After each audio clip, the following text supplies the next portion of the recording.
Caitlin Clark, the rising face of the WNBA and the Indiana Fever's brightest star, is making headlines, not for her incredible plays or highlight reel moments, but for what appears to be a growing rift with her own team's medical staff.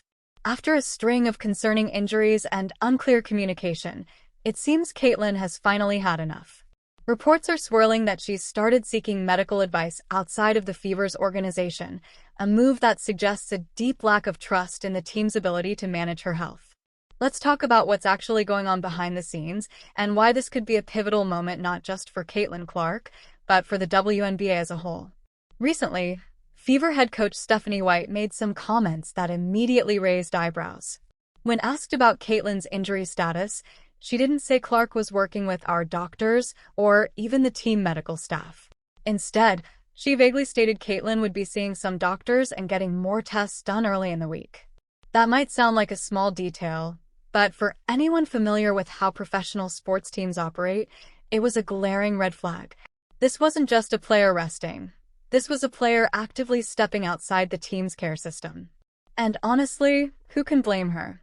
Since the beginning of the season, Caitlin Clark has been dealing with a frustrating pattern of groin and quad injuries. First, a left groin strain, then another on the same side, then a right groin issue. It's been one thing after another, and she hasn't been able to string together more than a handful of full games without something flaring up again. That's not just tough luck. When the same injury keeps popping up, it often points to deeper problems, either misdiagnosis, poor rehab protocols, or insufficient recovery timelines. Multiple medical professionals outside of the organization have begun speaking out, questioning how the Fever are handling her situation. Dr. Jesse Morse, a respected voice in sports medicine, publicly called out the treatment Caitlin has been receiving. According to him, the current rehab strategy just isn't cutting it. He even floated more advanced recovery options like stem cell injections and hyperbaric oxygen therapy, options that go far beyond what a standard WNBA team medical unit is typically set up to offer.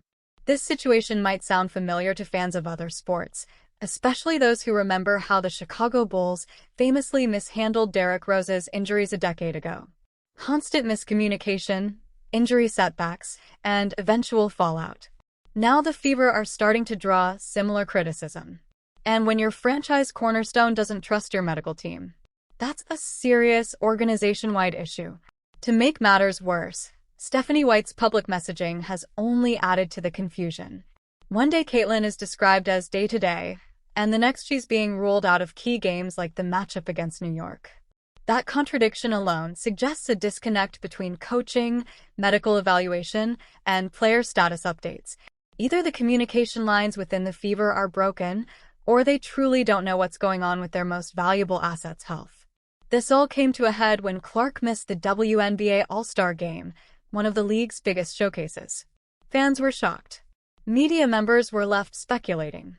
And all the while, the team gave little to no explanation that satisfied those watching closely.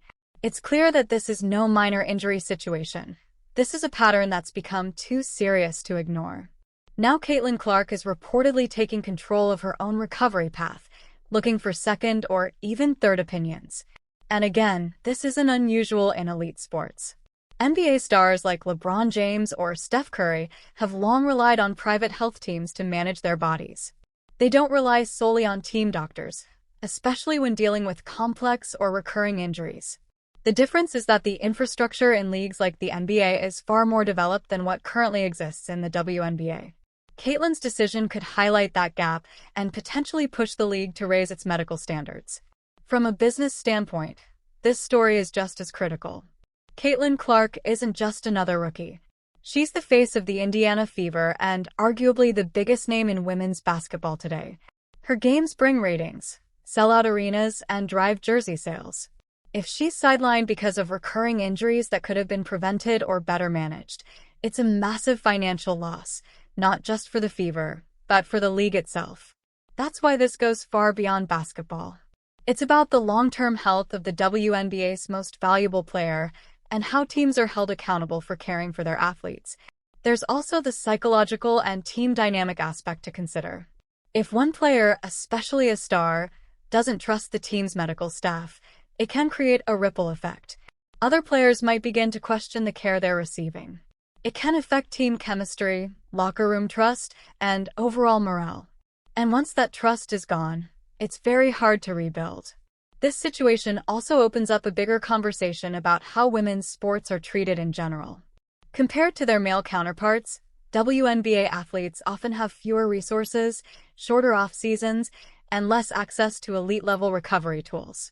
Caitlin Clark's move to seek outside help might not just be about her own body, it might set a new precedent for how women athletes advocate for themselves in a system that hasn't always prioritized their health.